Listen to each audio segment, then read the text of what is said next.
Hello and welcome to Pop Culture Shark, a live stream about all things pop culture. I'm Final Monkey. And I'm Caleb. How are you doing tonight, Caleb? I'm doing all right. I unfortunately, and I guess this will be our weekend check-in. I unfortunately have succumbed to a new addiction, which is I started playing Destiny 2, and now I can't stop. It's kind of like the stories you hear about people getting addicted to World of Warcraft or Final Fantasy 11, whenever those came out. Um, I need to figure out how to kick this because I can already tell where this is going. But yeah, that's pretty much all I've been doing. Mando is great. Bad Batch is great. Ted Lasso is great. Yeah, so as far as geek and pop culture stuff, things are going well. Other than that, work and band. So how about yourself? I finally finished watching the Aqua Teen Hunger Force movie, the new one. That's right, because you watch it in like 5 minute increments. Yeah, it was it was stupid, but I did laugh out loud a couple times. Sure, yeah.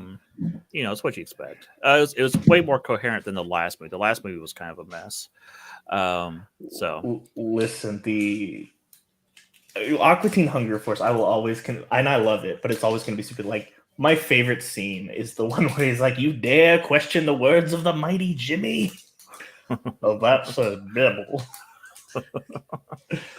Yeah, this one actually had a pretty coherent plot for 90 minutes or however long it was. It was I was surprised because usually they can't stretch out one of their plots for that long. It was a big takedown of Amazon. The whole movie was so. Oh, that's great. Yeah. So, all right, we're gonna try something a little different tonight. We're gonna jump straight into the topics of doing the news because I figure all the other channels are covering the news anyways, and you guys aren't here for the news. You're here for our topic tonight, which is the 7 deadly sins of Disney. So what I want to say is we want this show to be a celebration of pop culture. However, Disney, who owns most of our pop culture these days, is crumbling right now. There's layoffs and firings, and nobody knows what's going on. So we thought instead of just covering, the latest firings and dramas, we would look back and see how did we get here? Because if you look back like in the 90s, Disney was strong.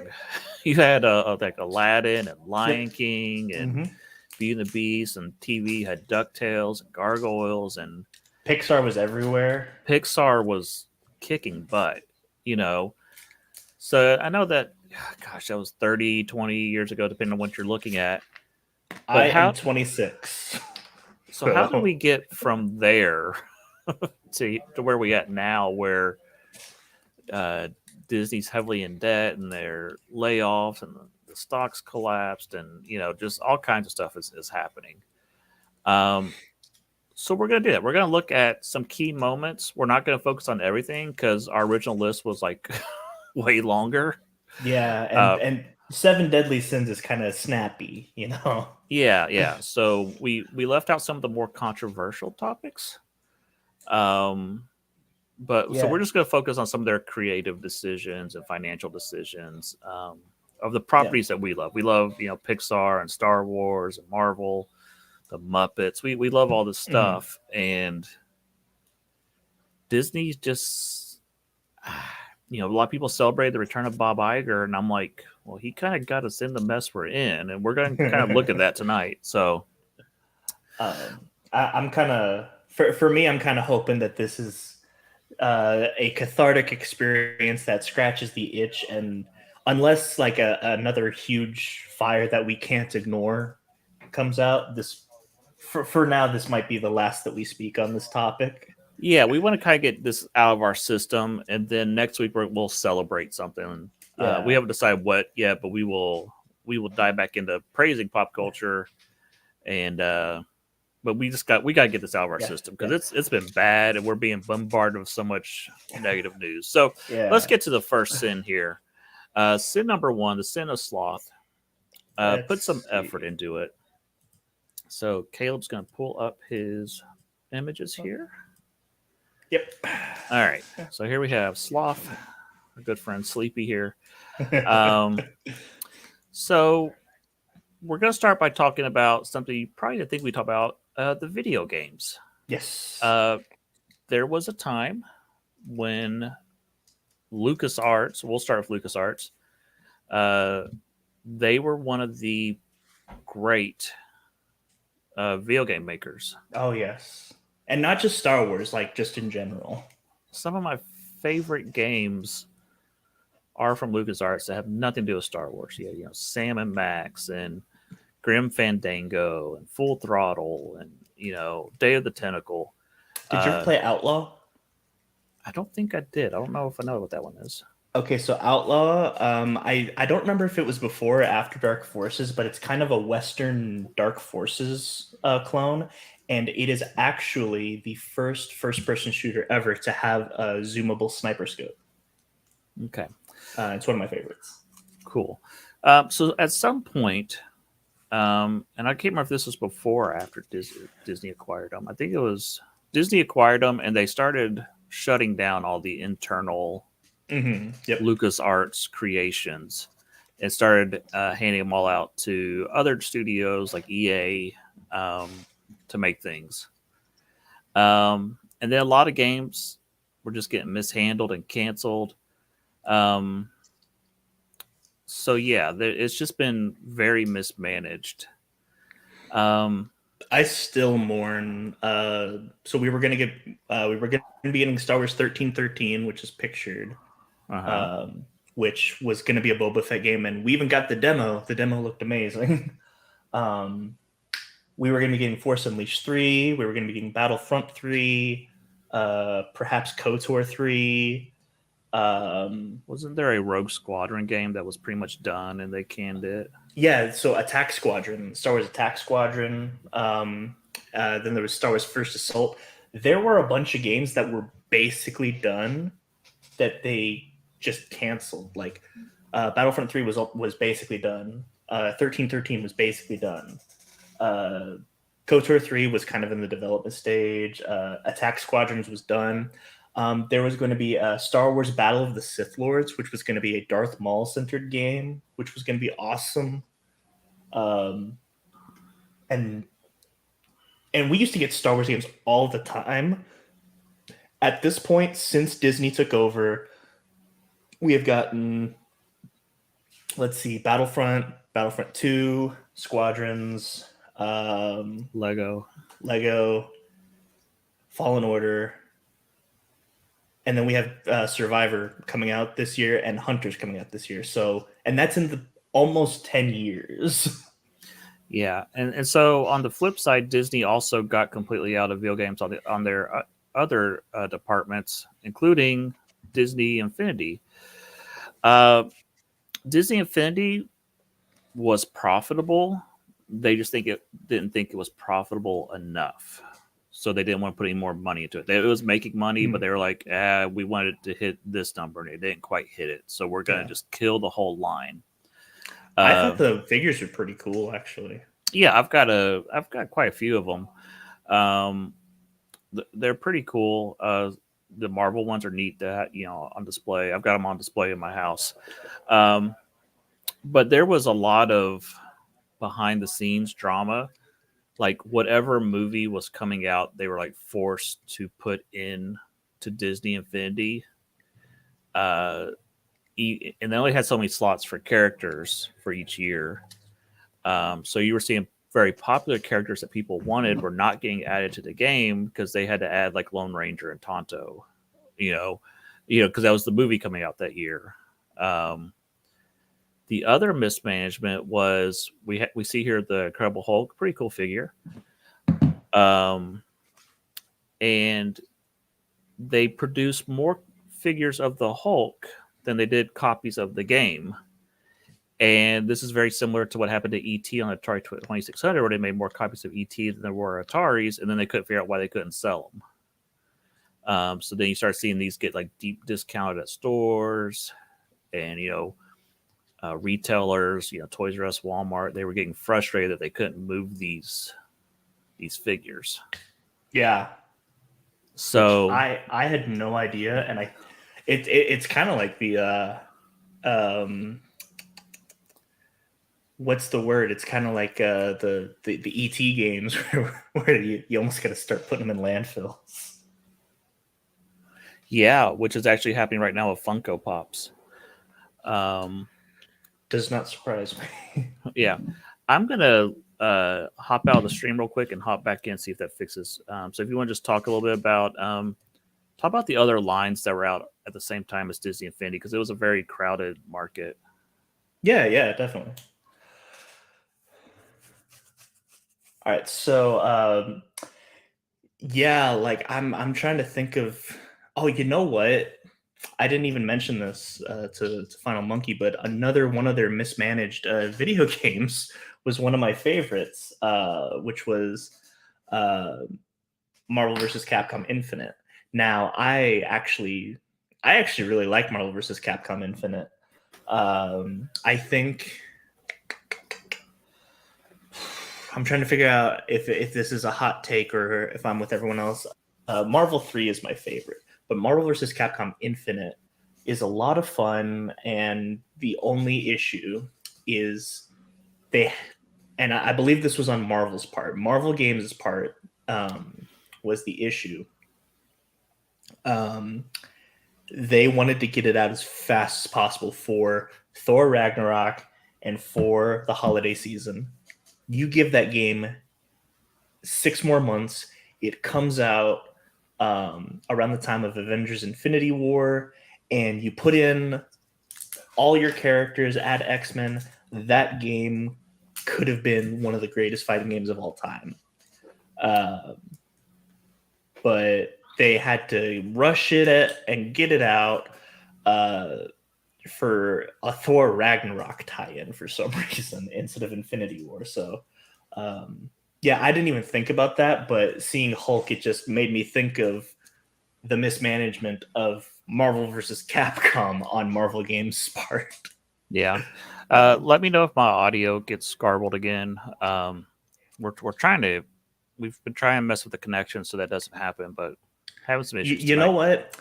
I'm going to see if I can leave because I'm still getting it, but I'm wondering if it's on my end. So, okay.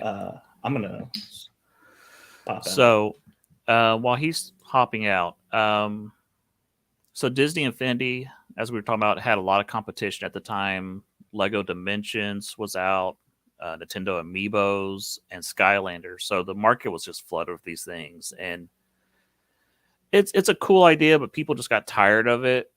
And now you can kind of see that kids have moved on to Fortnite, where they can just buy digital skins and stuff. So that market, for the most part, is dead. You still see some Nintendo Amiibos coming out, but it's dead. Anyhow, the point of the sin number one, is that Disney doesn't want to put effort into fixing these. They're just farming them out. Another area where Disney has stopped putting effort into it is the live action remakes. So, do you have the live action remake? There we go. Okay, here we go. Here we have the lovely Pinocchio film that I don't know anybody that liked. Yeah. It's amazing how the movie kind of misses the point of the the moral at the end. They changed the ending. It's yeah. You know, it would be a great show if we were to compare and contrast this movie and Geppetto starring Drew Carey. I don't even know if I. I remember that movie vaguely. Yeah. Yeesh. Okay. So I know there's kind of two reasons why Disney is making these. One is for copyright reasons. Yes. They want to do something with these characters just so they can keep the copyrights, make it harder for when things go public domain, like Winnie the Pooh, so people can't make horror films. Um, so uh, But that's a guess what? Del Toro comes out with his Pinocchio, and it stomps this one. yeah, it wins an Oscar. This one, if they had just tried, and this isn't stopping. They've announced that Lilo and Stitch is on its way. I can't even begin to imagine what that's going to look like in live action. Do you know what was the one that was the most disappointing to me? Which one was that? The Aladdin one, and only because the songs were just kind of, it was like a karaoke film because they didn't really change the songs at all. What I would have hoped is if you have Will Smith as the genie, I would have hoped that you would have gone, and this might have been blasphemous, you do, take or leave it, but damned if you do, damned if you don't. Uh, it should have been like a hip hop movie. I would have loved that. There's Well, actually, the original Aladdin was so much of it was Robin Williams improving. So yeah, I agree. If Will Smith had just been improving his lines and doing this and that, it probably would be yeah. a And better film. at the end of the movie, they do a DJ Khaled remix of "You Ain't Never Had a Friend Like Me." Then I'm like, well, why wasn't the whole movie like this? Like you have Will Smith, who is a very famously a hip hop artist, and you don't have him do hip hop throughout the film. Yeah. So Disney has done this before in the 90s. They It seems like about every 30 years they're doing stuff to try to preserve their copyrights. They did a lot of direct to video sequels of their animated films. Yeah, And about 90% of them were utter crap. There's a couple of gems in there, but for the most part, it wasn't good.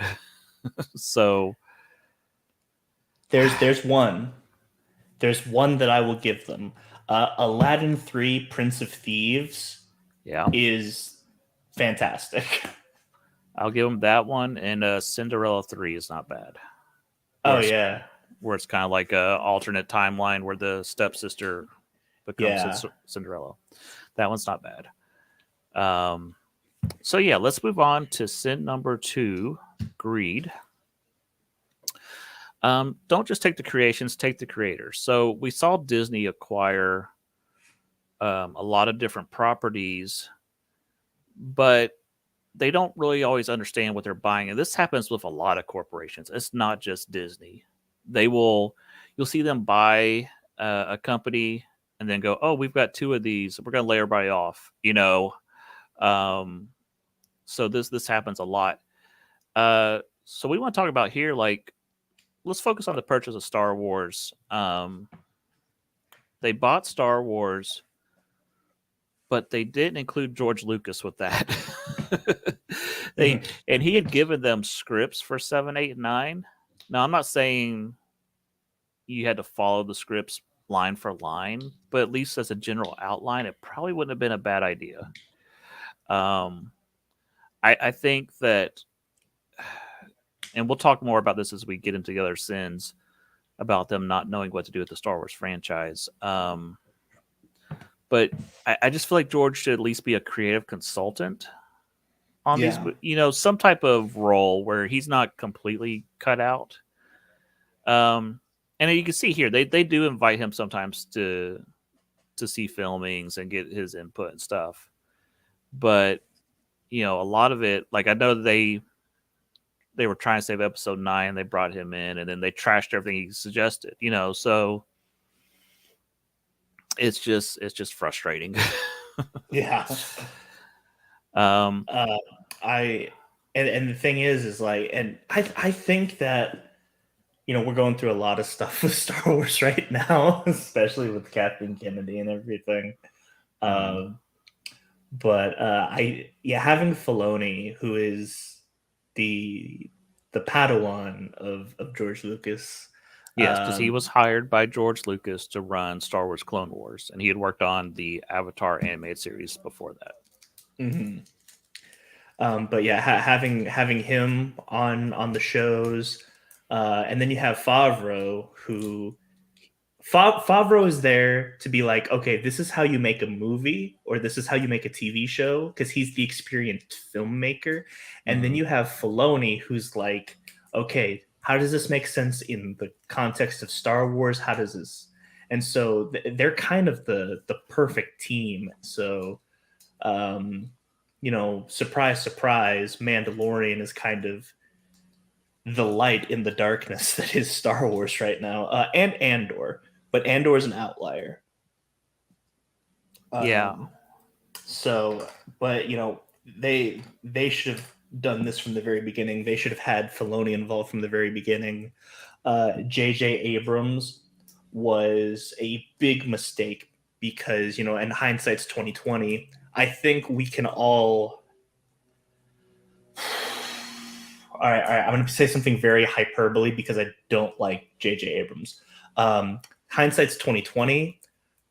I think we can all see now that J.J. Abrams does not like Star Wars. He likes 3 movies from the 70s and 80s. Okay. If you get what I mean, like he likes the original trilogy, but he Oh, does not like he gotcha. likes the original trilogy, but that doesn't mean that okay, Well, and I don't want to like gatekeep or anything because that's bad too. But I mean like Filoni takes Star Wars as it is, yeah. um, and he respects George Lucas. It's almost as if JJ didn't respect George Lucas enough to continue it. Well, I don't know if it was JJ as much as it was the people in charge of JJ. Iger and Kathleen Kennedy. They threw the script in the garbage. Because he had, like I said, he had 7, 8, 9 plotted out, um, and they trashed that, and then they just kind of said, "Oh, Abrams, just do Star Wars again, set up some mysteries. We'll figure it out later."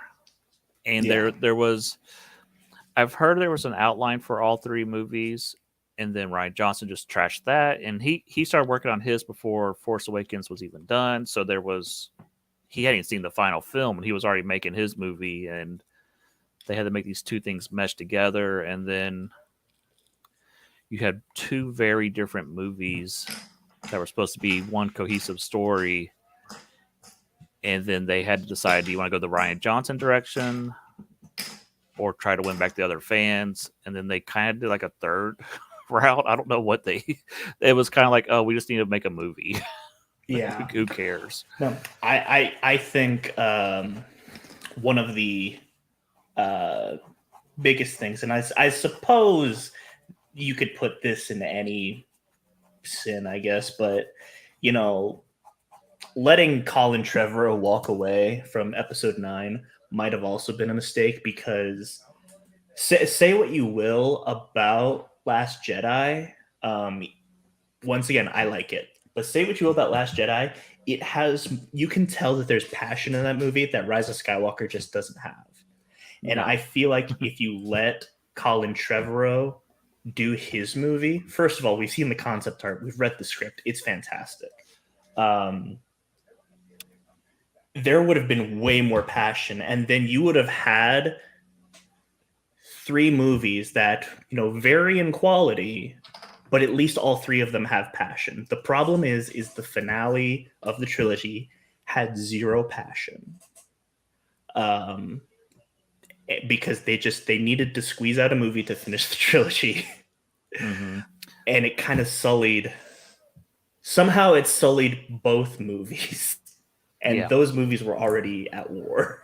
Yeah. So we saw Disney acquire a lot of different properties trying to duplicate success. They're like, oh, let's acquire the Muppets. Well, I mean, Jim Henson had passed away, so like the heart of that was gone. So now they just kind of been in this void. They don't know what to do. But that's not really their fault that he passed away. But um, they saw the MCU being successful, so they bought Marvel, and then they started making changes. They said, "Oh, Iron Man 2 cannot be about Demon in the Bottle. It's got to be. We got to make Iron Man a little bit friendlier, you know."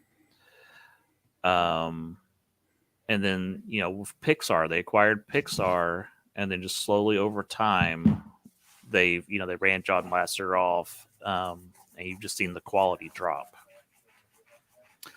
So let's move on to sin number 3. Envy. Don't destroy your own properties so others can't prosper. So this one, largely due to Ike Perlmutter, that we're going to talk about. Ike was the owner of what was he the owner of? It was like Toy Fair, who made action figures, and some card companies. He acquired Marvel during the bankruptcy period, and then when they bought Marvel, they brought him on to kind of oversee the MCU. And it was him and Kevin Feige, and they were always kind of butting heads behind the scenes about how the movies. Yeah, I know. But Ike is he's a controversial guy. We won't get too much into that. But during the bankruptcy, the Marvel companies they sold their movie rights to different movie studios. So you've seen the X-Men and Fantastic Four are Fox movies; they're not Disney movies. So Fox was their competitor. So Ike said, well, we'll just run X-Men and Fantastic Four into the ground and we'll promote the Inhumans instead. This easy.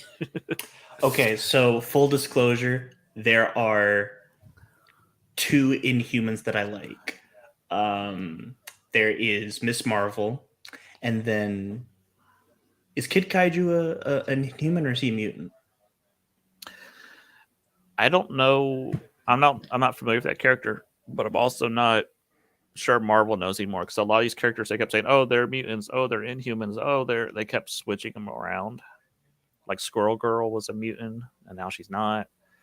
I have a feeling that that they're gonna be. I have a feeling that we're gonna see a lot of Inhumans become mutants. Yeah, they'll. You know what would be the big one? If they retroactively say that Black Bolt is a mutant, that'll be huge. I don't want that. No, I'm not saying that it'll be a good thing. I'm just saying that that'll be the bomb. Yeah. So they let these comics flounder. They were limiting who could create characters for it. No New Mutants. Yeah, they literally tried to wipe out the mutants during the House of M crossover to limit how many there were. I've heard stories. I think it was Rob Liefeld saying, "Oh, I want to make this character and that character," and or maybe Chris Claremont, one of them. And they're like, "No, you're not allowed to make new characters that Fox can use." I think that was Morrison. I'm not. A comic creator said it. We're not sure who. I've read this somewhere. I don't want to get it wrong, but so yeah, just and like they would do like Marvel trading cards, and they would tell the artists, "Oh, you can draw everybody except for Fantastic Four. They're off limits." It's just stupid stuff, just really petty. So they were just trying to run the value of these into the ground. And the Fantastic Four comic book that had been published from the 60s actually went away after Secret Wars. They just stopped making Fantastic Four. I believe that. I mean, there were because Secret Wars was 2015. Fantastic Four didn't come back until like 2018, so there were 3 years without a Fantastic Four title. And Fantastic Four, if you don't know the history of Marvel, that was their flagship title at the beginning. That was what made them popular before Spider-Man really caught on. It was Fantastic Four. I've made this comparison before. Imagine having 3 years of DC without a Superman title. Yeah, it was just dumb decisions, and then pushing the Inhumans. I mean, we all saw how the ABC series turned out. We did. Well, we did. Who saw that? I did. They just F push tier. these unpopular characters to try to make them popular, and you can't force a character to be popular. It either snaps with the audience or it doesn't. You know what it reminds me of, and I'm not a wrestling guy, so bear with me. I might be getting this wrong, but Cameron would tell me that they really tried to push Roman Reigns as like the main character of WWE, and everybody hated him. Yeah. I wasn't watching it at the time, but I did hear about the big push they gave Yeah. to Roman Reigns, and it's just they had to censor Yeah. the audio because people were booing so much. And so, but here's the thing: what they did, and I find this genius. They had Roman Reigns have a heel turn, and so now he's the bad guy, and now people love him. Right. So, yeah, with wrestling, they're pretty good about sometimes about figuring out when something doesn't work to change it to something that does. Fun fact that we'll be getting to that soon. Yeah.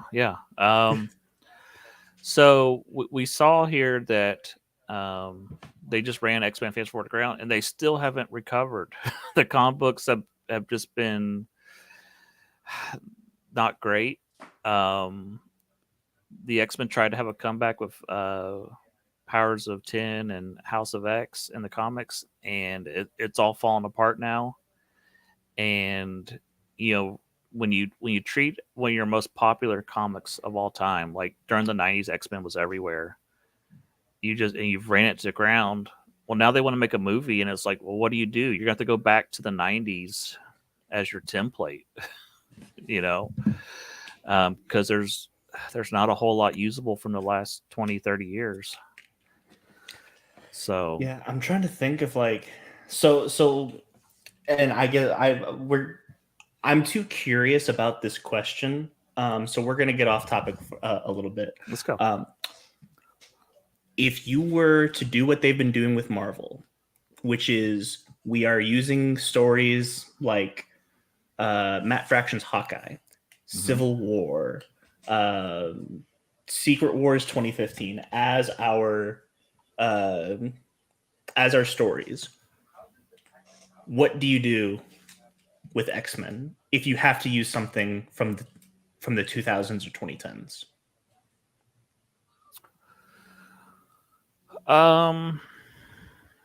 You can't really do Schism because that has to be like that's like the third movie or something. Yeah, you can't just start with Wolverine and Cyclops having a falling out. House of X started out interesting, but it fell apart. I don't want anything to do with House of M. And I think Grant Morrison's okay. Maybe Josh Whedon's X-Men, Astonishing X-Men. Oh, you know what? Yeah, Redacted's Astonishing with Kitty Pryde as the main character. I could definitely see that. That's actually not a bad idea. I mean, I like the Jason Aaron Wolverine the X-Men era, and the Uncanny X-Force by Rick Remender, but that's not really something they could just jump into a movie with. That's the next generation. My second favorite event of all time, my second favorite Marvel event of all time, because for those of you who don't know, my favorite Marvel event is Annihilation. I love Annihilation. But I'm over here nodding. You can't see. But okay. My second favorite, which I think we're more likely to get at some point, I'm going to have to wait like 30 years to get there because I want Avengers versus X-Men so bad. Well, I feel like if they don't reboot everything after Secret Wars, I feel like that's going to be your Phase 9. Okay. Avengers versus X-Men. If that doesn't turn out to be Secret Wars could very well be a versus X when you get down to it, the Fox universe versus the. But the biggest thing and my favorite thing in AVX doesn't work if you have just now introduced the X-Men, because my favorite thing in AVX, and it's been over 10 years, I'm gonna spoil it. My favorite thing about AVX is Cyclops realizing that Professor X doesn't know it all, and he is not for sure on everything, and he's kind of heartbroken that, because I feel like we all go through this thing with our parents, when we're teenagers, whenever we kind of have to accept, our parents don't have everything figured out.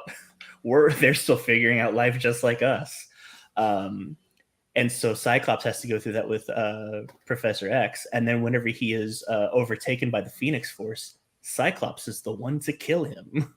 Yeah. Uh, I tell my kids that there was a point when I was, in my early 20s that I started looking around at everybody going, oh, all these adults around me, they're just kids that had to grow up. They had no right, choice. so, right. so they were all in the same boat as I am. Oh, okay. No, no, and honestly, Avengers versus X-Men is a fun story because it's the Avengers versus X-Men. It's just a lot of fun, but you have that scene as kind of your pinnacle, your catalyst, your crux. I mean, you've elevated your storyline so much in my eyes. So I want them to do AVX, but I need them to do it right. Yeah. So let's move on to the all new, all different Marvel that they started pushing. I think around the time of Secret Wars, but Marvel Yeah. really started pushing this after they were bought by Disney, where they were just replacing all of their characters with new versions. Hmm. Spider-Man got replaced by Miles. Captain Marvel by Miss Marvel, the Avengers by the Young Avengers, and so on. There was several of them, and it got to a point where it was really hard to find stories about the main characters because they were just pushing this next generation. Hmm. Yeah, if I recall, I think All New, All Different was 2014 because um, the time traveling first class was a 2014 story, I believe. Yeah, So, and that's another thing. They replaced the X-Men with the first class X-Men. yeah, which an odd idea. And there were some of those stories that worked, but at the same time, it was just weird. I preferred Extraordinary X-Men so much more, where Storm and Kitty Pryde and Old Man Logan. I preferred. I believe they were labeled Gold Team. I prefer Gold Team so much more. Yeah. Um, so anyhow, they switched all these characters, and there's a reason why they did this. Is because Disney wanted their own characters that they could use in the movies that they're not having copyright fights over.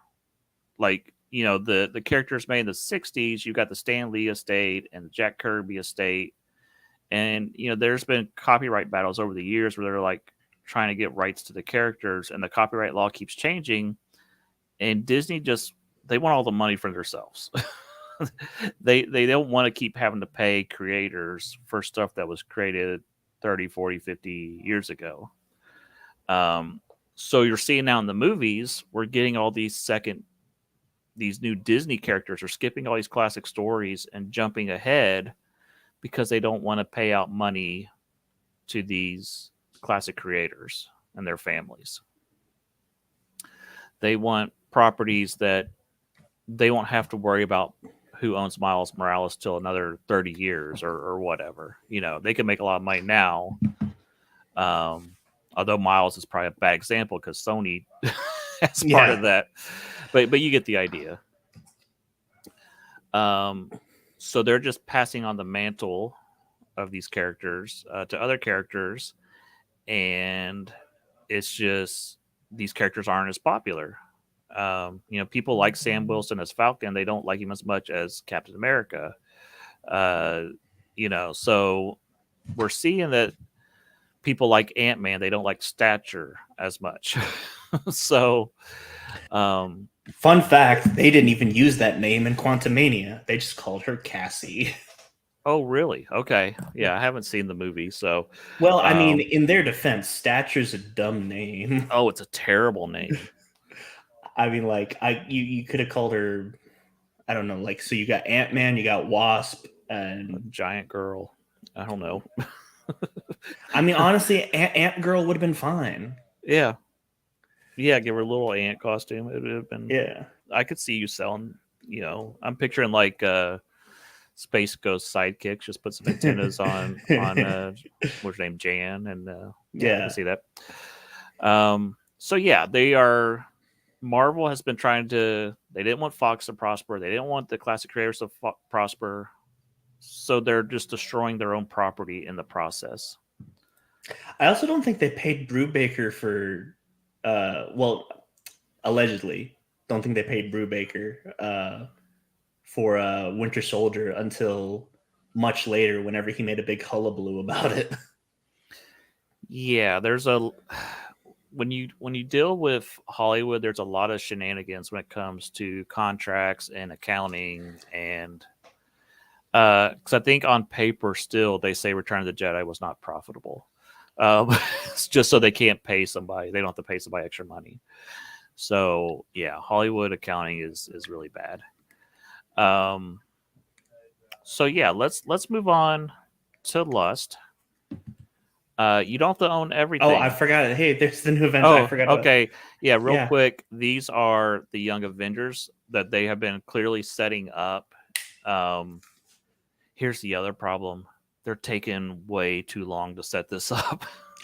Yeah, Eh, and not just that. The only ones that they've set up are like the least interesting ones. yeah, so if you don't know, the kid that's holding the Nintendo DS and the kid to the right, those are Scarlet Witch's kids that were introduced in WandaVision. Yep. So you introduce them. What have you done with them since then, other than the Yeah. Doctor Strange movie? You're introducing all these Young Avengers over like a 3-year time period, and you still haven't announced a Young Avengers movie, so it's gonna be a lot more introducing these characters. It's like, just get on with it. Yeah.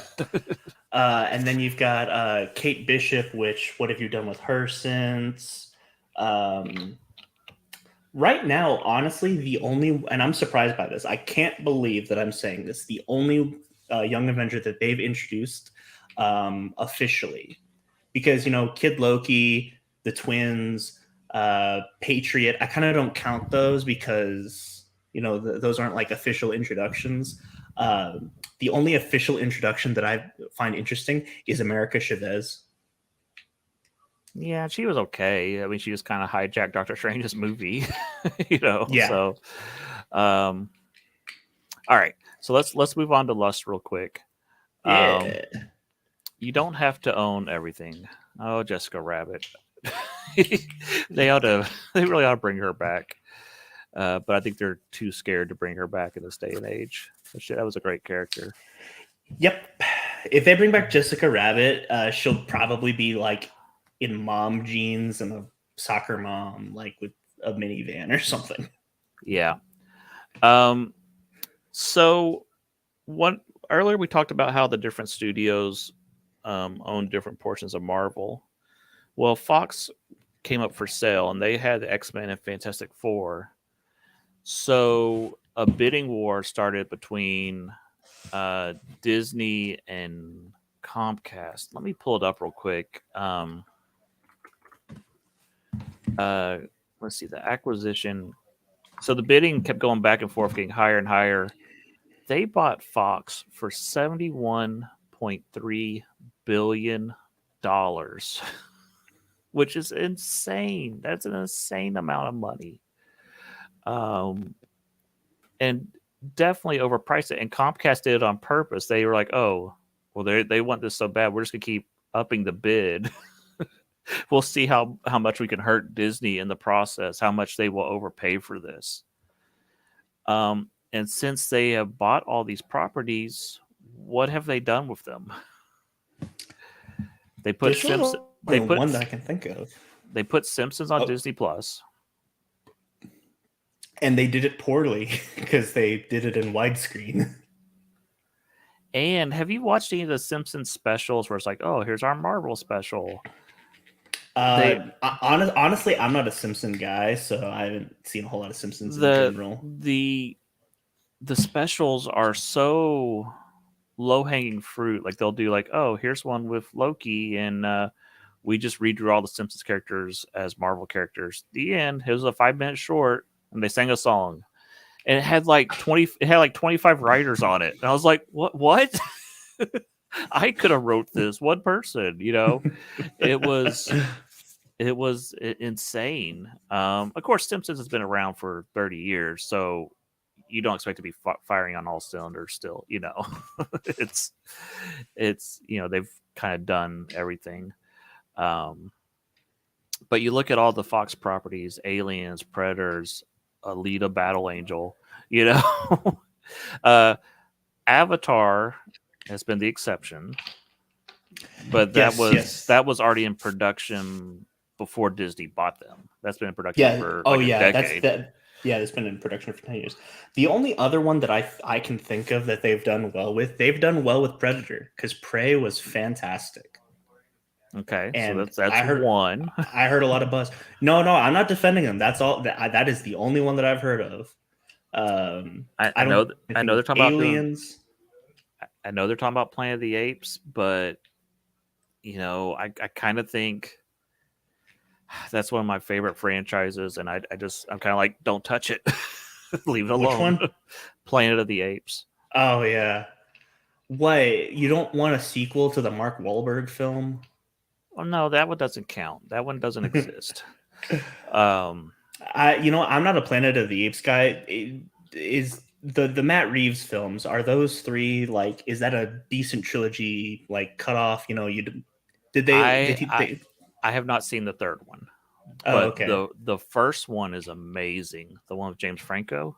I think I've seen that one. Yeah, I've seen that one. That one's great. Second one's pretty good, with Felicity. That one's not bad. I have not seen the third one. But yeah, that's just one of my beloved franchises. I'm just kind of like, leave it. Don't touch it. Don't touch it.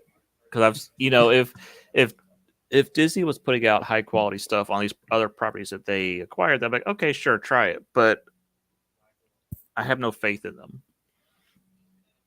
So, yeah, they massively overspent on Fox, and everybody's like, "Oh, Disney's got money. They don't have $70 billion just to buy 20th Century Fox. They had to borrow. They had to borrow that money." You know what the problem is? I don't think people understand what the word liquid means. Exactly. They don't just have cash on hands. They had to sell stocks and do this and that, whatever, to get this company. And I guess eventually you will make that money back on X-Men and Fantastic Four. Eventually, like 50 years from now. But they haven't done anything with it since. Think about. I just think of the moment Marvel really went wrong was that Comic-Con where they announced the upcoming slate, and it was terrible. I think it was the one where the cast of Eternals came out on stage at the end. They announced Blade like last second, and they just put a 4 on the screen saying Fantastic Four's coming, because they had just acquired Fantastic Four and X-Men. Yep. We're still waiting. That was years ago. And Eternals sucked. And when we saw that slate, everybody online said, "Oh, this is going to be terrible," and then a group of people online said it's going to be terrible, and the other group said, "Shut up, MCU's awesome. Look at where we're at now." All that stuff just came out, and except for Blade and Fantastic Four, and most of it sucked. No, that's what I think is hilarious. Is I remember whenever like Thor was coming out, or whenever Guardians of the Galaxy was coming out, everyone thought that was going to be horrible. And it's absolute S-tier movie. Mm-hmm. And I think some people expected that to happen again, but it didn't. They just sucked. Well, okay, so let's talk about Guardians of the Galaxy for just a second. The 60s comic books of Guardians of the Galaxy suck. I have tried to read that. It is terrible. Some of the worst stuff. Is that the one with Yondu? Yes. Yondu, and it's like they're visiting all the planets, and then, oh, here's a guy who can survive in this atmosphere, and here's this. And is that the one with Miley Cyrus and Sylvester Stallone? Sylvester Stallone comes in a little bit later. Okay. But that is that era. Miley Cyrus was like an 80s creation. Okay. I don't know their names. I just know the act. I don't either. So they brought back Guardians of the Galaxy in the 80s, and it was But in the sometime in the 2000s, they did Annihilation and brought back Star-Lord, and then they started setting up that team. So you had a very decent, a really good comic book by Abnett and Lanning to loosely base your movie off of, to build off of. There's no Eternals comics like that. Eternals has always been bleh. Yeah, It's kind of like, And you know why they made yeah, Eternals, right? Because Inhumans was blah. because DC announced that they were going to do New Gods. a New Gods movie, and so Marvel's like, oh, we could do one first. We'll do Eternals. It's a Jack Kirby creation. And now we're not getting New Gods, and so it was just a hilarious bait and switch to get Marvel to screw up. Yeah. You know what? I'll be honest. I kind of am upset because do you know who is writing that New Gods movie? I do not. It was Tom King. Okay, and I'm not the biggest Tom King fan, but Yeah. I know you so are. So for me, that would have been cool. Yeah. It would have just been 2 hours of Mr. Miracle staring outside a window, raining, saying "sigh." So we'll talk about this a little bit here in a minute, but as soon as I acquired Fox, I would have moved that up to your Phase 5, your X-Men Fantastic Four. And they've had time. COVID delayed everything. They had time to start production on X-Men Fantastic Four at that moment. Yep. But they have just kind of dragged their feet. So, and then we're seeing this again right now. They bought out the Netflix catalog with Daredevil and Jessica Jones and all that. And we're going to see, are they going to ruin that? We've seen that they made changes to Kingpin already. It's just kind of a wait and see. What are they going to do with this? So yeah, they definitely overspent on Fox. And so when you see headlines of, oh, we're having 7,000 layoffs, this is largely why. They bought Star Wars, they bought Marvel, and those have kind of paid off. I mean, Star Wars not as much as Marvel, but those made sense at least. This purchase, if you take into account that Mandalorian kind of sold Disney Plus, and Force Awakens is one of those $1 billion movies or $2 billion movies, I think. Then not as much as Marvel, but I do think it paid off a little bit more. Hey, let's hop back to Envy real quick. I know we're jumping out. Let's pull up Luke real quick. I was like, that was just going to be like a big wait. What was that? Because I had to skip through it. Yeah, one of the reasons they bought Star Wars was action figures. That's why you own Star Wars, the merchandising. Oh yeah, shout outs to Kenner. Or as Mel Brooks said, merchandising. Was it yogurt and Spaceballs? Yogurt. Which yogurt, and now they've named Grogu. Okay, well, after Mel Brooks made fun of it, they kind of whatever. Anyhow, they bought Star Wars so they could sell action figures, and then decided they wanted to get rid of or devalue all the male characters with female characters when it's boys that are buying the action figures. It didn't make sense what they did. They're like, okay, we bought this because we could sell Luke and Han action figures, but we're gonna kill off Han, and we're just gonna destroy Luke's character. It didn't make sense what they did. Yeah, and honestly, this would have been. I'm trying to think of. I don't know where you would put this in. I guess we could put it here because it's mismanaging characters. We're far enough away that Finn could have been such a cool character. Oh, someone said this the other day. I think I was listening to WW Pro, but they said your trilogy could have been the Finn trilogy, where the first movie is him stop being a stormtrooper and then slowly following his journey and becoming a Jedi. That could have been an amazing trilogy. It would have been so cool. And obviously, I mean, John Boyega is obviously a Star Wars fan, and by Star Wars fan, I mean not the JJ style of Star Wars fan, like the Star Wars fan who he loves the prequels, he loved the Clone Wars, he acknowledges that Anakin is the chosen one, and yeah. Because I think that's the big thing on what you think of Star Wars. Who do you think is the chosen one? If you say anyone but Anakin, But oh man, yeah, like I feel so bad for John Boyega because he really got screwed over. I feel bad for Mark Hamill. you Yeah. you wait for years to play Luke again, and then you handed him the script, and he was like, he even told him, it's like, I don't think this is right. Like, oh no, it'll be fine. It'll be fine. And What do for a lot of us fans of Star Wars that were like hardcore Luke fans, it was just heartbreaking what happened in Last Jedi. Mm-hmm. And another thing that I think was the issue was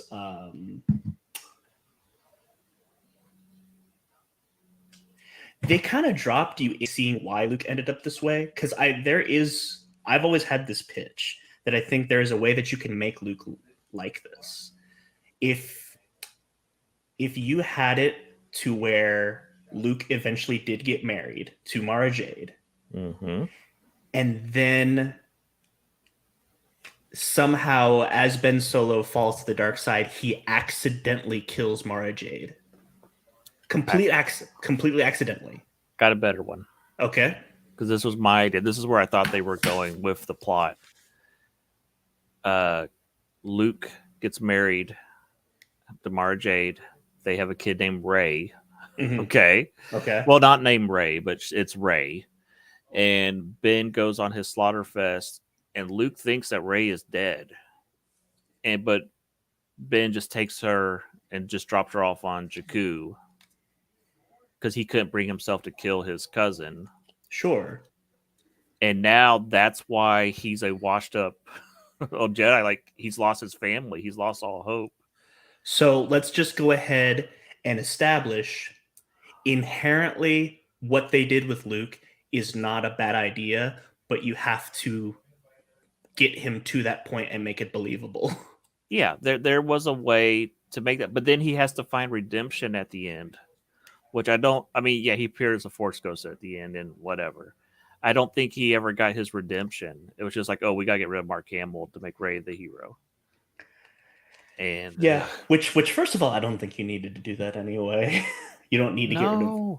You don't need to get rid of Mark Hamill to get. I'm gonna hijack the stream for a second. Go ahead. I still say that if you end Last Jedi at the moment where Kylo and Rey have their confrontation, and then have her say, "Who are my parents?" and have him, instead of saying they're nobody, say, "I don't know, but we can find out together," and just have them leave. They just leave the battle, and then you have Leia do her, instead of Holdo, have Leia do her force jump, or not the force jump, the light speed jump, and destroy the fleet. And then have Luke Skywalker come in on the X-Wing like, I'm here to save the day. And everybody just looks at him like, you were too late. We've lost everything. And so now you've set up Luke has to go find Rey before she gets seduced to the dark side. You could have a fight between Luke versus Kylo and Rey. You could set up all this stuff where Luke is now trying to rebuild the Rebel Alliance. And Luke is training Finn the way he trained Rey in a way. So yeah. like well, yeah, now he's like, okay, I pushed Rey away. That's it rhymed. But I pushed her away. I can't we gotta take this serious. I've got to train Finn. You have a movie. You have a decent story, and one that connects to the first two movies. But it felt like Rian Johnston did a trilogy in one movie. Yeah, didn't leave any pieces for anybody else to play in this toy box. And then, ironically, Rise of Skywalker was also a trilogy in one movie. You mean Rise of Palpatine? Yeah, that's the official title we are calling it now. Rise of Palpatine. Are you familiar with the script of Colin Trevorrow's Episode 9? I've just vaguely, I haven't read it, but I've seen like, there was gonna be like an anti-Yoda that they would have to deal with, and all this, Yeah, it was. They were essentially going to be doing Dark Side Cthulhu. Yeah, and like the final battle was going to take place on Coruscant, and then Kylo Ren was going to put on the Darth Vader helmet and say, "I am Darth Vader." Oh, that sounds so good. I know. Because that was what they were setting up in Force Awakens, but stupid Ryan Johnson like destroy the past and smash the helmet. Because at the end of Force Awakens, Kylo's injured. They were Yeah. setting up the breathing thing, and Ryan Johnson's too stupid to figure that out. You know what? You know what? I think, and we won't do this because it could become a negative stream if we do this. So we won't do it in the immediate future. I think that we should like have a book club, or like I'll find a YouTube video that summarizes the script, and we'll watch it, and then we'll just talk about it. I mean, yeah, we'll probably do like a month from now. I don't want to make every stream about this. So yeah. But that's why I'm saying, it could become negative, so we don't have to do that in the immediate future. But it's so frustrating because if you just turn left or right, the story's there. Yeah. It's all right. Let's move on to Sin 5. We've been talking about this for a while. Gluttony. Everything cannot be Marvel. That's beautiful. I thought that's what, at first I was like, you know what? I kind of wish Bugs Bunny was right because I wanted to use Big Chungus, but we got Big Chungus, I guess. Crazy. All right. So what we mean by this is they had a huge success with MCU and with Endgame. Mhm. Massive success. So then they decide, oh, we want more of this, but we want like a lot more of this. We got to fill up a lot of hours of Disney Plus. So we're going to do Marvel TV shows and Marvel movies to stretch ourselves thin. And we have this property called Star Wars. We could release a movie every year and do TV shows. And they've stretched themselves so thin.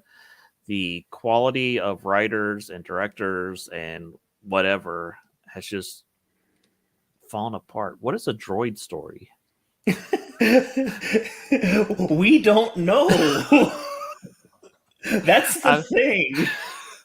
I kind of want to see that, like an R2D2 solo film of him just going around doing stuff. I'd watch that. No, that's the thing. So I picked this one because this was the big slate. So Mandalorian is doing well. Rangers of the New Republic got canned with Gina Carano. Yeah. Ahsoka's coming out this year. Andor's doing well. Obi-Wan, well, you said doing well. The ratings were not great, but it was a quality production. Yes, it was a. People who watched it loved it, and it will be finished. They are already working on season 2, and it was only going to be 2 seasons. I would not make any assumption about anything being finished at Disney right now. With them doing all their budget cuts, we believe it will be finished. Right. It is on its way to being more finished than anything else they're working on. Okay. Obi-Wan, I liked it, but it was kind of lackluster. Bad Batch is doing well. We're getting a second season of Visions.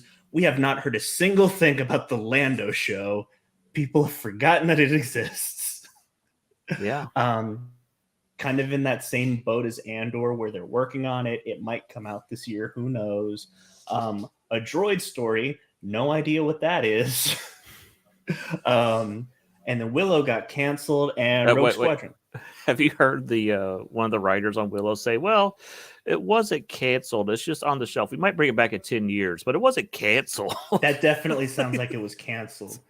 Listen, Community was canceled like 5 times. Right. I think he was using shows like a Community as an example. Like, well, they said it was canceled, then it was brought back. Then they said it was canceled, it was brought back. And it's like, no. But it was still canceled. It was canceled.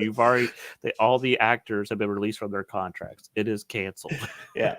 And then everyone except Patty Jenkins has accepted that Rogue Squadron has also been canceled. I think now it's pretty official. Okay. But Patty Jenkins, people realized that she wasn't talented, and so Rogue Squadron died. Ironically, the person, and here's the thing, everyone, I'm not a freak. You cut out. All I'm hearing is I'm not a freak. Oh, yeah, you're roboting really bad. Dang it. Hello, can you hear me? Yeah, I hear you now. Oh, maybe it's I'm getting very excited. Mm-hmm. Um, Okay, I think I've lost you again. So I'll talk about Patty Jenkins for a little bit, and then you can figure out your connection issues. Um, but Patty Jenkins, she wanted a writing credit on Wonder Woman. Like she directed it, but she wasn't the only writer. So part of her deal for part two was she would be the only writer, so she could get full writing credits. And people realized, oh, she can't write, and so that's not the official reason why they took away Rogue Squadron, but that's why they took away Rogue Squadron. she she's just not a good writer. Um, so yeah, they continue to announce Disney film or Star Wars films, and they're not coming out. Supposedly, they are announcing 3 more at Celebration, um, which is like next month. Um, and I just think they need to stop. Every time they announce a movie or TV show, we're just like, is it really going to come out? I don't know. Um, all right, are you back? I think so. Can you hear me? Yeah, I can hear you. So I was talking about why Patty Jenkins was removed, and then talking about that there's supposedly 3 movies that are going to be announced at um, the Star Wars Celebration, Mm-hmm. and it's like they just need to stop. Yeah. I don't want you to announce a movie until filming has started. Right. Now, and I was saying this before the show started, um, but I do think we're far enough away from the sequel trilogy. I think we're at the point where we can have another Star Wars movie. I disagree, but go One ahead. one Star Wars movie is what I'm saying. Because here's the thing: if you think about it, our last Star Wars movie was Rise of Skywalker. Do you want that to be the last Star Wars movie for the time being? Well, I let's end on a good note. I think you have hurt the brand so much that I think it needs to rest for a little bit. But in doing so, you need to kind of refocus what is Star Wars. So Mandalorian's little universe, yeah, that's fine. You want to do Ahsoka, Mandalorian, Rangers, whatever. But then you kind of need to cut out this other stuff like Acolyte and Lando and stuff. Just kind of refocus Star Wars for a few years. Yeah, definitely. And that's the thing is so Acolyte is a part of their High Republic thing, which is books. And we're still not sure if this is even really happening. I know there's been reports that started filming, but now there's a lawsuit that someone was promised to be a producer or whatever, and then they pull the rug out from them and say, "Nah, just kidding." Um, and so that they're if you want to learn more about that, I highly recommend you visit Cameron Pasha's Patreon. Yeah. He's got a lot of scoops on this. So does Valiant Renegade and WW Pro. Yeah, there's a lot going on there right now. A lot of things you'll find out with these directors and stuff saying, "Oh yeah, I'm doing a Star Wars thing." There's been nothing announced. They're just trying to. If they talk about it enough, it'll come into existence. If reporters keep asking about, "Oh, where's Lindelof's Star Wars?" Lucasfilm will go, "Oh, I guess we have to make that." Yeah. Instead of doing the normal thing of saying, we never said that. Yeah, it's Like that's a normal thing to say. Lucasfilm doesn't become the bad guy at that point. it's PR games are difficult. You have Yeah. to, but still, this has been a company that's just been out of control. A lot of that has been the mismanagement from Kathleen Kennedy. If you just look at all of the productions that were stopped and started and started and stopped, and the directors have been fired, and the rewrites, and the none of that's cheap.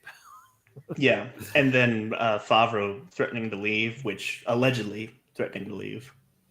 Yeah, a lot of these are produced by two different groups. The Star Wars stuff, you have Favreau's group and you have Kathleen Kennedy's groups, and they don't get along. And supposedly, the spoiler for Mandalorian, the big Luke return, Kathleen Kennedy didn't even know about it until it happened. That I didn't hear about that, but that's great. If you go pick up the Art of Mandalorian book, and flip to the art for that movie scene, it's like Plo Koon or somebody. Yeah, I did know about the Plo Koon bait and switch, because they were keeping it a secret from Kathleen Kennedy. They did not Okay. want her to know that Mark Hamill was going to be in it because she had killed that character in Last Jedi. We're done with Luke. We're moving on from Luke. And then they said, nope, here's Luke. This is what the fans want. And that Yeah. made her very angry. And then Gina Carano got fired because she wanted to sabotage their show. Which I'm jumping ahead to sin number 7, Raph, but I mean that's what happened. So you have this self-sabotage. It's like a person just stabbing themselves just to, and they go, why am I bleeding? So at this point, I think the only things that I feel good about are Bad Batch, Mandalorian, Ahsoka, and Andor, and Visions, but Visions is cheap to make. I'm fine with Visions because it's not canon. It's just people having fun Yeah. with Star Wars, and that is fine. Do Yeah. those all day. Well, no, I mean as far as like them being released. Yeah. Visions is cheap to make, so there's no reason to axe that. And I think Andor did well enough, and it's definitely already begun filming. Yeah, and so the Rian Johnson trilogy has been canceled. The Kevin Feige movie has been canceled. The Patty Jenkins Rogue Squadron has been canceled. Lindelof was never officially announced. Lindelof, Takiki, whatever his name is. Taika Waititi's on his way out. His is a question mark, and even if you ask him, it's like I think he said, "Oh, I thought that was a rumor," and they had like officially announced it on like StarWars.com. So, right hand, left hand, no one knows what's happening. Do you think that's kind of what it really comes down to? Is they've bought so much and now they can't keep up with any of it? Oh, I definitely think that. Yeah, it's too much when you have the Muppets, you have Pixar, you have Disney Animation, you have Marvel, you have Fox, you have there's not enough time to focus on everything. And even then, they used to do like one Pixar movie maybe like every 2 years. Now we're getting like 2 or 3 Pixar movies a year. Well, I think you get one Disney animation movie that looks like a Pixar movie and one Pixar movie, and you can't tell the difference which is which. When there was a time when you could. Yeah. I definitely miss whenever you could tell the difference, which the difference would be, Pixar's CG and Disney's 2D animation. I almost wish Pixar would go 2D animation and just flip it. Say, okay, look, we could do 2D animation. But we'll get to Pixar in a minute. Okay. But yeah. So too much gluttony. Not everything has to be like Marvel. You don't have to really. And even then, you're getting pretty gluttonous with Marvel having 3 movies a year and 6 TV shows. So with Marvel, and we'll use this to transition to the next sin. With Marvel, you had 25 movies up to Endgame or 22 movies at Endgame. It was a lot, but it wasn't too bad. You could within 11 years. Yeah, you could have someone say, "Okay, I've watched all these movies. I know what's going on." Now it's too much to keep track of. You cannot ask the audience to watch 3 Disney Plus shows in a year, 3 movies in a year, and everything that's happened in the last 12 years. Expect them to know what's going on. It's way too much. And you're taking too long to get to the point of the Thunderbolts are formed, the Young Avengers are formed. But people just want to see Fantastic Four and X-Men. And you're like, oh, yeah, we're going to get to them. But first, here's the Young Avengers. And there's no, there's nobody demanding a Young Avengers movie, you know. Um, Where's so my next Avengers movie? so, and I don't know if there's people demanding an Avengers movie. They keep saying, "Oh yeah, where's our next Avengers movie?" And they're like, "Oh, we're gonna make one, but it's Shang-Chi and Captain Marvel and Spider-Man." And you're kind of like, I don't want that." Yes, your iconic Carol Danvers, Shang-Chi, and Peter Parker. Your iconic big three And of Captain Marvel. Falcon as Captain America, and I think the list leaked, and it was gonna be like She-Hulk, Did you say Captain Falcon? Captain whatever. Okay, yeah, Captain Captain. Falcon, Captain Punch, or Falcon Punch. I'd watch that. I want a Captain Falcon movie. That's what I want. Yeah. So, and here's the thing. If you don't know, the actor who played, that's beautiful. Yep. If you don't know, the actor who played Kang was arrested last night. So a lot of Phase 5 is now up in the air. I assume they will drop the charges and they'll continue on their plan, but who knows? Yo, Disney got money to cover things up and keep people quiet. Well, Allegedly. do they have money? They're laying off 7,000 people. They bought Fox for $70 billion. You know what? We're gonna fire 7,000 more to save Kang. So here's the thing. There have been rumors that the sequel trilogy could be rebooted during the Ahsoka show, but they can't do it while Kathleen Kennedy's still there. You're seeing that Phase 4 and Phase 5 are... Phase 4 had a couple of bright spots, but for the most part, it's been a mess. Phase 5 is off to a disaster start. Guardians of the Galaxy 3 will be great, but then after that, who knows? It's okay to take your plans when they're not working and just toss them in the garbage. Yes, Kevin. Throw your bad ideas in the garbage, Kevin. I can't believe that I agree with She-Hulk on something, Kevin. Well, allegedly, this was one of Victoria Alonso's jabs at Kevin Feige, and he did not want this in the show, and she forced it, and yeah. So Victoria Alonso, if you haven't been following the news, she's been with MCU since the beginning, but she's kind of climbed her ranks as a visual effects in charge of all that. She had a lot of power at Disney. She was one of the ones that pushed for the whole the mantle conversation we were talking about earlier about passing superhero mantles to another generation. That way we don't have to pay the original creators. She famously wanted to change the X-Men to the mutants because X-Men was offensive to women. She just had a lot of bad ideas. She was not a comic book person. She just, I don't know. So she was fired like 2 weeks ago. There's going to be a lot of lawsuits out of this. But, you know, a lot of the stuff that she put into place, we're still going to see come out. Like I heard that she had a lot of effect on X-Men 97.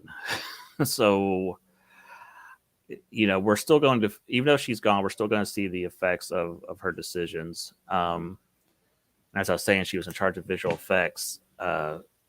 MODOK was kind of like one of the last straws that broke the camel's back. Nobody. What are you talking about? Just the visual effects.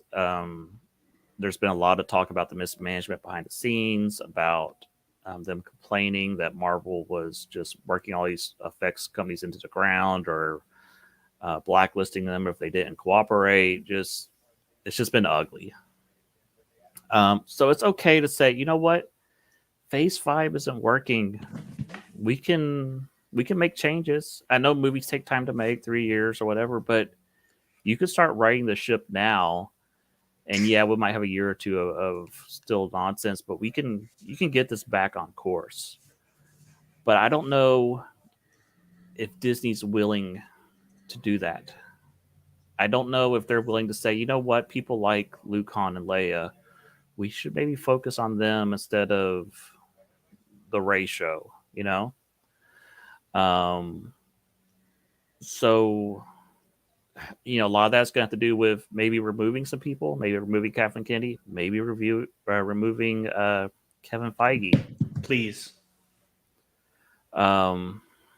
Looking back, hindsight, he should have left after Endgame. That Yep. should have been his swan song. It would have been perfect.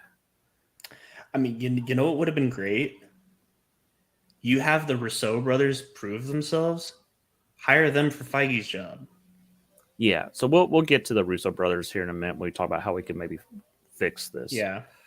Um, I just read something, a joke about Jonathan Majors being arrested. No. He who remains in custody.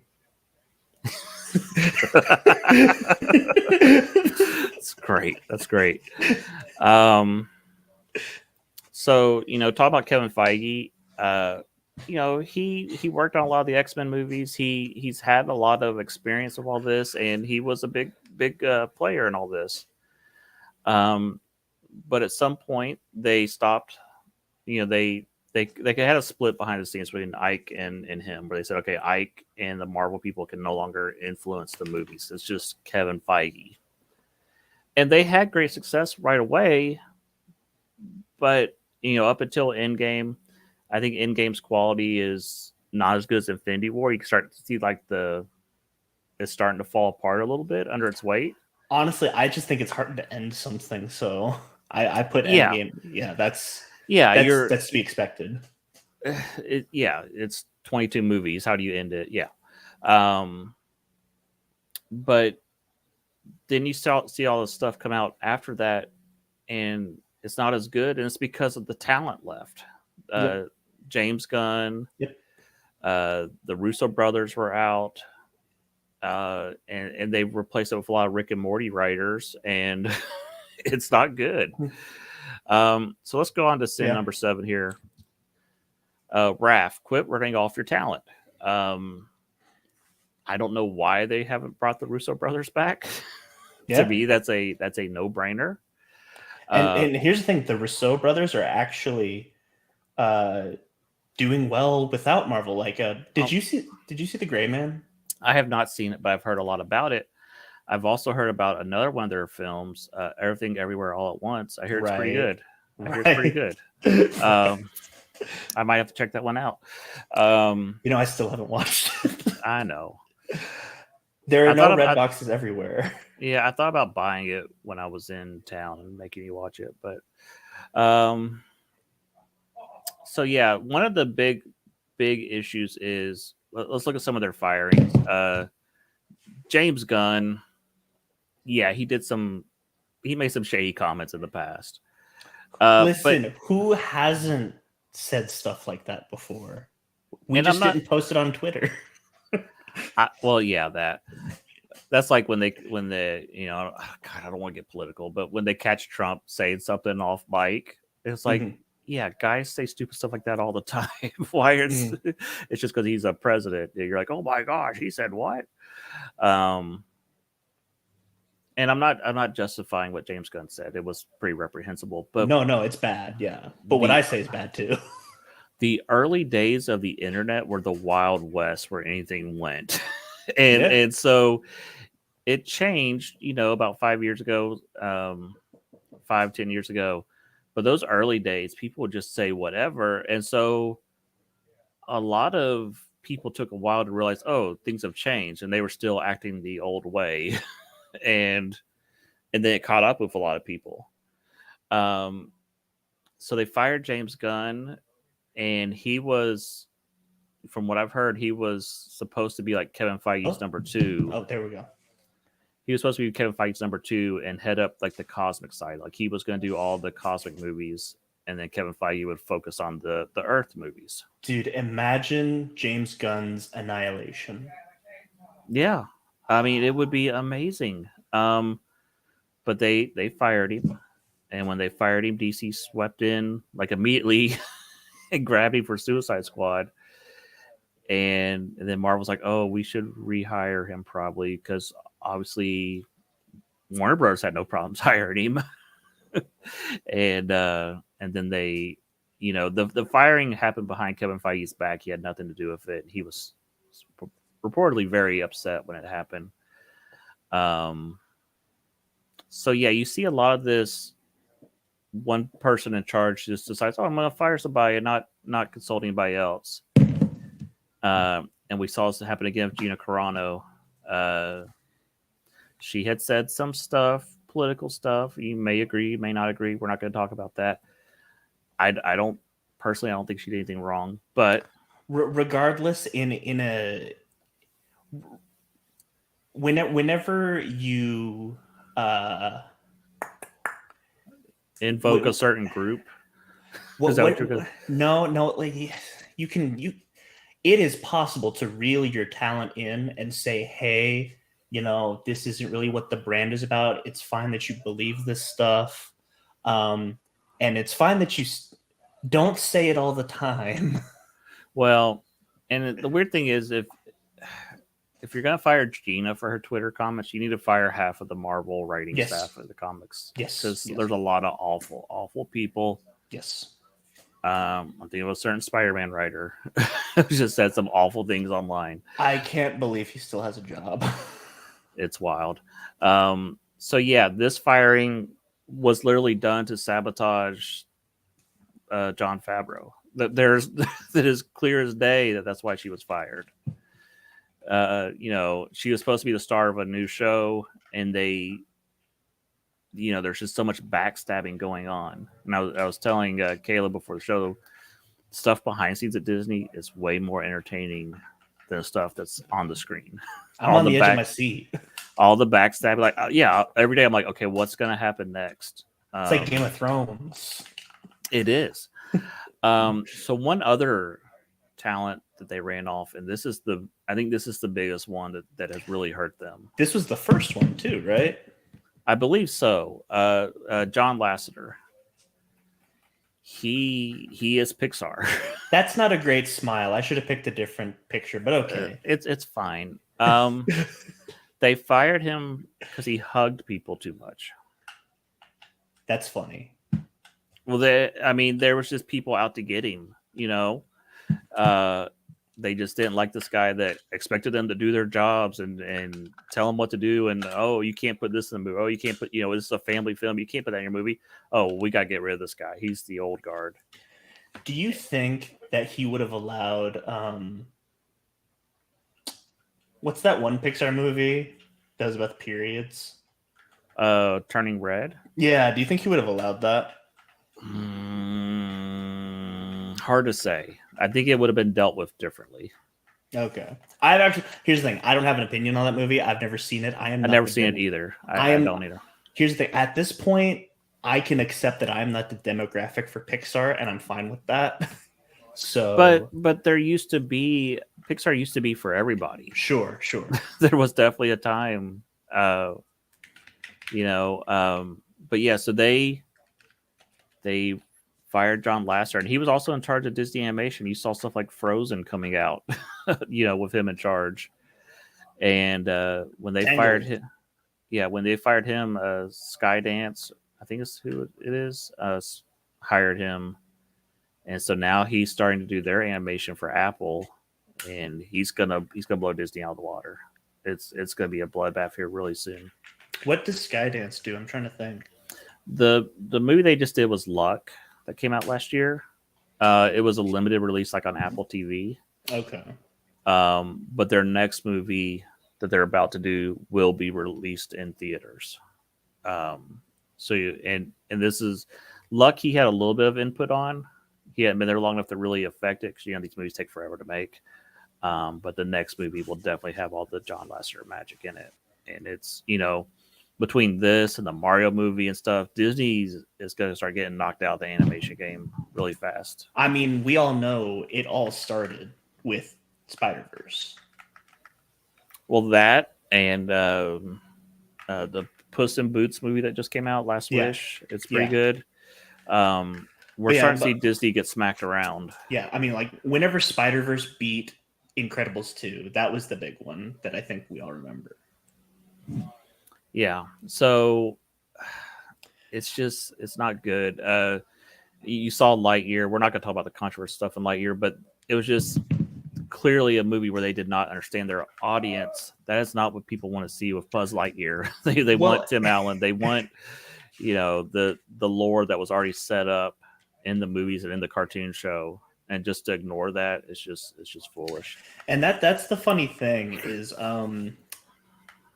your kids aren't seeing Lightyear. It's people my age.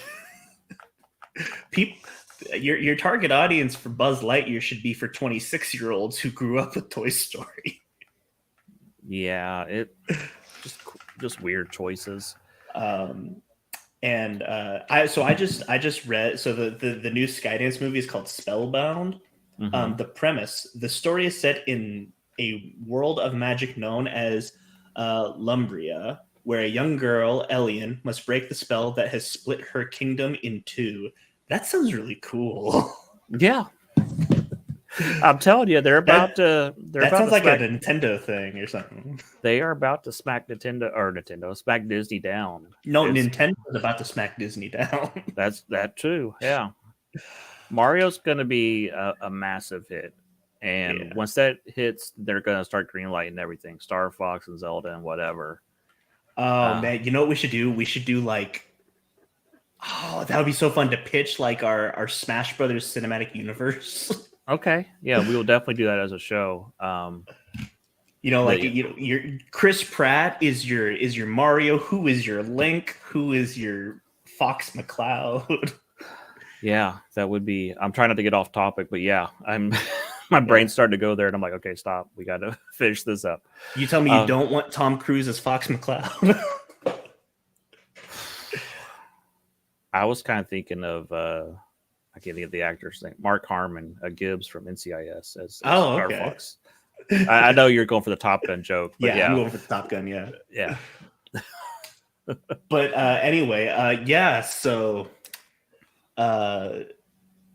Disney about to get bopped and smacked here in the future. So we've got some lawsuits going on right now. We've got lots of layoffs. They've announced they're cutting spending on a lot of their Disney Plus shows. Disney Plus we didn't even talk about. Yeah. I mean, I suppose we talked to whenever it comes to like your Marvel and your Star Wars shows, that kind of, is a given, but they're not keeping subscriptions. Yeah. So, and they just lost, I can't remember what it is. I don't think it was cricket. There's some sport in India that they had the rights to in India, and now they don't have the rights. So that's going to cut into their, a lot of their India subscribers jumping out. So yeah, Disney Plus is a mess. They've spent way too much money on everything, but on those shows, and they're not getting the necessary return. There's just not money anymore coming in. Their cruise ships and ESPN and stuff still makes money, but you can't keep having movies flop. Ant-Man really hurt them. Wakanda underperformed. Did okay. Love and Thunder underperformed. Doctor Strange, I think, was okay money-wise. Strange Worlds flopped. Jungle Cruise, whatever, flopped. That was a little while back. But, Lightyear flopped. Movie after movie flopping. You got to have money coming in. In the end, when you keep doing massive reshoots on shows and on Indiana Jones and this and that, it's unsustainable. Yeah. At some point, the wheels are falling off, and we're seeing the wheels fall off. So how do we fix this? Let's take each brand and say how we would fix it. So let's start with Pixar. So Pixar. Can I start with? I'm going to start with one thing that I think they're already fixing. We were talking about video games at the very beginning. I think they are well on their way to fixing their video game department. Okay. With Spider-Man, PS4 was great, and they're doing well. Star Wars. That's more Sony than. No, it is, but it's still a Marvel property. Okay.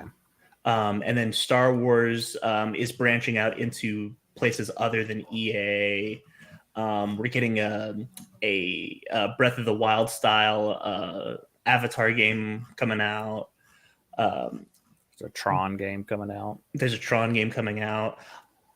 and Kingdom Hearts 4, and so as far as video games, I think they're headed in the right direction. So that's one boom. You're doing well. There is I don't remember the name of it. There is a Mickey Mouse game coming out that looks like Rayman Legends that actually might be pretty good. Imagine if they were bringing back Epic Mickey. Yeah, I think I really like the art style of Epic Mickey. The gameplay wasn't as great as I wanted it to be, but I did enjoy those two games.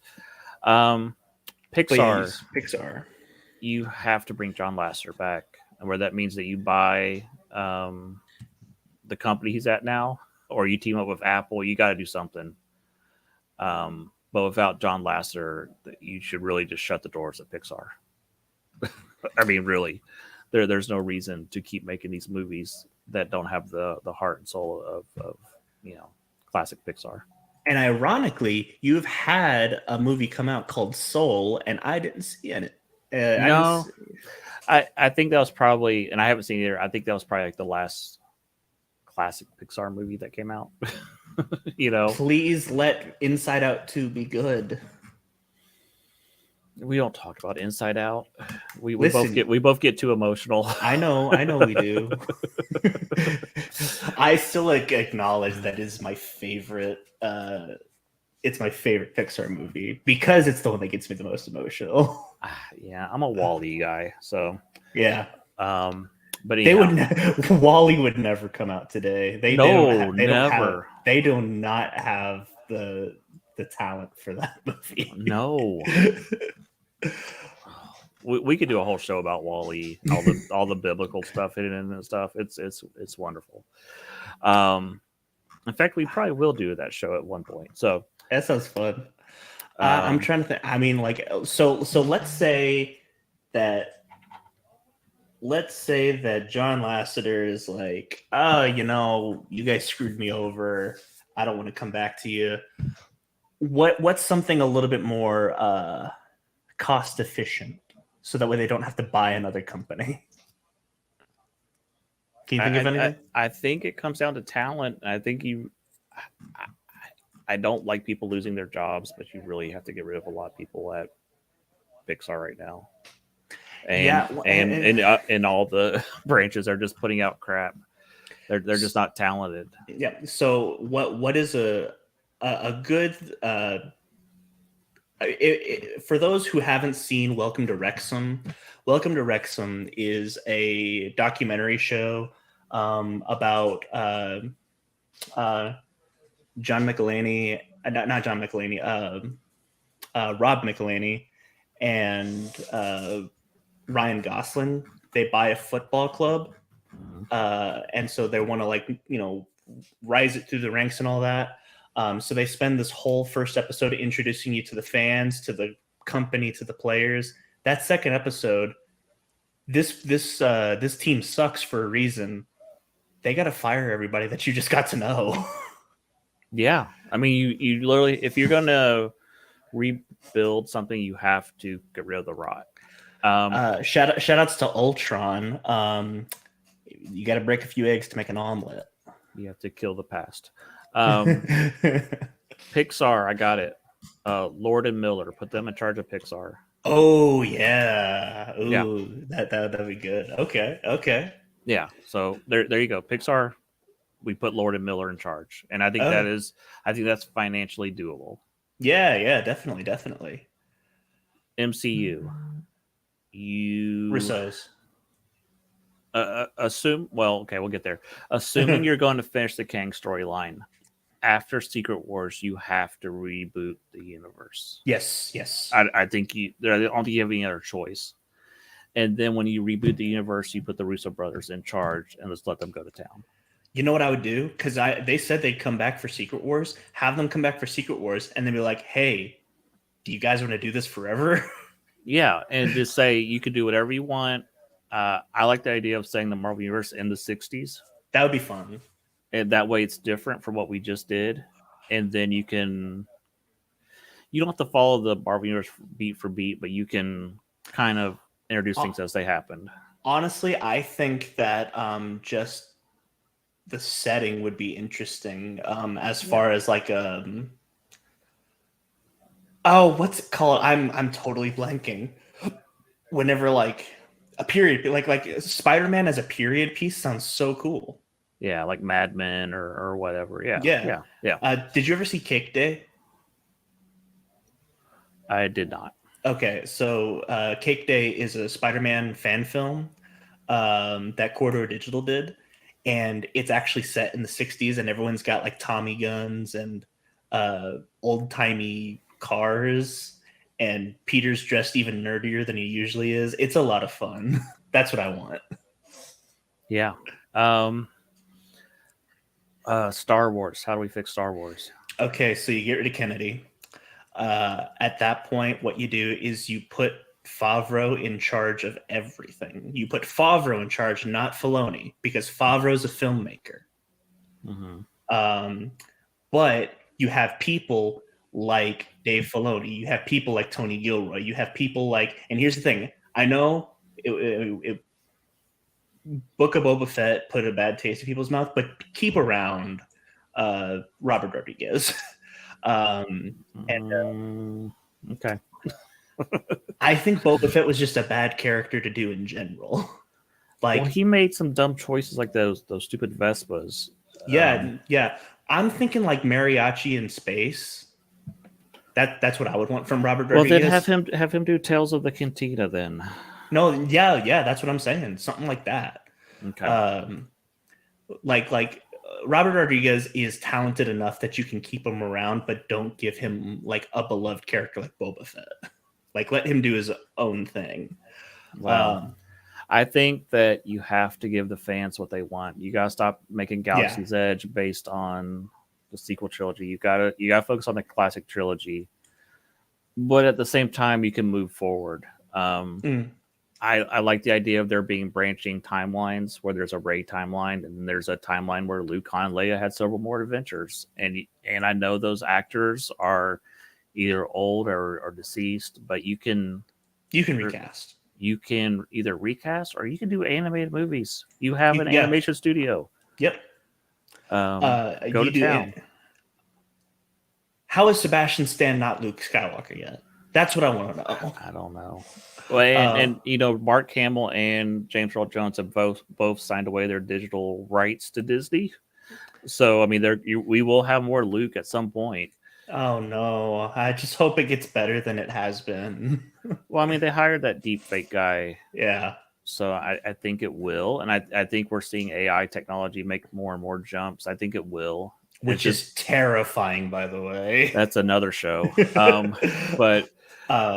But yeah, in general, you got to put a filmmaker in charge. You put Favreau in charge. You're already halfway there. Yeah, I don't know if Favreau would want that position, but yeah, I agree. I think Russo brothers is I think that is a great choice because we've seen them or Lord and Miller. We've seen them in executive roles. Yep. That would be funny if Lord and Miller got put in charge of Star Wars after Kathleen Kennedy fired them off of Solo. Oh my gosh, that'd be amazing. You know what? There's another piece of talent that they let get away that I always, and this is going way back. Mm-hmm. At this point, I think we've gotten our point across. Now we're just talking. But Edgar Wright doing Ant-Man, how did we let that slip through our fingers?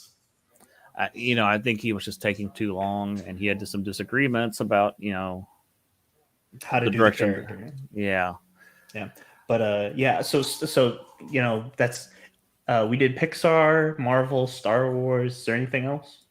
Muppets. I think you have to have a show like Muppets Tonight or the classic Muppet Show where celebrities are coming on there and you're just being funny. Just rebuild the brand. You have to. I did not watch the Office version, no. Oh, okay. I really like that one. But I think Muppets Tonight was really funny. I think it was the closest they got to the original show. And I think you just have to do that where you're having there was a time where celebrities were like please put me on the Muppet Show. They wanted to be on the Muppet Show. That was the thing to be on. Yeah. And I think you have to get back to that and just rebuild the brand that way. And then you can start doing. I don't know why they're not doing parody movies. They have this whole Fox library. Just go to town putting the Muppets in everything. I am still waiting for the Muppets Take Vietnam. I've been waiting for that for 15 years. Well, I mean, imagine. I mean, I know they don't have the rights to Willy Wonka, but imagine like a Muppets, a Willy Wonka movie. It's just there's just things you could do. So, I think that this company can be salvaged. Are you still there, by the way? Yes, I am. Okay, I think this company can be salvaged. I just think they got to make some tough choices. They got to change the players. They got to fire some people. They've got to change direction. They have to admit that when things don't work, they have to turn around. Sequel trilogy, it's not working. You got to do something different. MCU was a massive hit. Now we're starting to see it not do so well, and they need to turn around now. They need to change the plan. You've got X-Men and Fantastic Four. Just go for it, or reboot everything. I do think this company's salvageable, but I don't know if I think that pride thing is going to get in their way. And I don't know if we'll see. Well, the next few years are going to be very interesting for Disney. Yeah, I just need Disney to stay afloat long enough so that way I can go to Florida and live my fantasies of being a Jedi. Yeah, I mean, was that trip in May? Yeah, they'll still be around May. Yeah, I'm thinking further down the road if the economy continues to do what it's doing. We'll see. they've got to make some changes. But that's been our show for tonight. If you've liked this, please leave a comment. Please hit like or subscribe. We're trying to build up an audience. So please, tell your friends about this live stream. Tell your family, your mom. Tell your mom. Just tell everybody. We want this to be, like I said, a celebration of pop culture. I know tonight's show is a little bit negative, but we care about these franchises. We want them to be successful. I don't want to come here and say, "Oh, Star Wars sucks." I want to be, "Oh, did you see what Luke did? Do you want to see what look? Did you see that? Do you see Mandalorian?" So did you see what Jar Jar did? Yeah.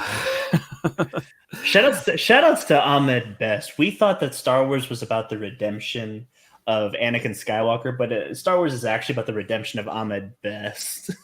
I like Ahmed quite a bit. I've always liked Ahmed, but yeah, he's a great guy. And whenever I say redemption, I didn't mean like he did anything wrong. I'm just saying he's come a long way. Good for him. People have to realize that actors when they get hired, they're people, and sometimes they don't even know who they're getting hired to play until they're like, "Here's the script."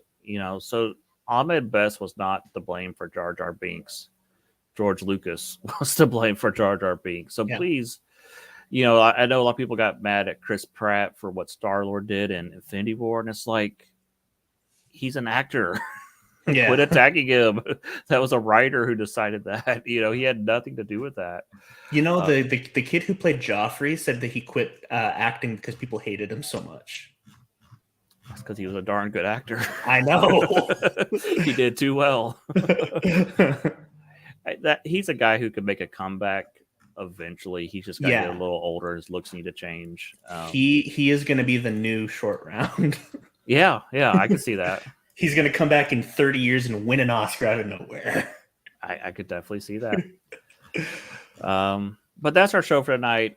Next week, we will not be here. I'll be out of town. But the week after that, we plan to have a really fun pop culture show for you. So until then, I've been Final Monkey. And I'm Caleb. We'll talk to you later. See ya. Bye.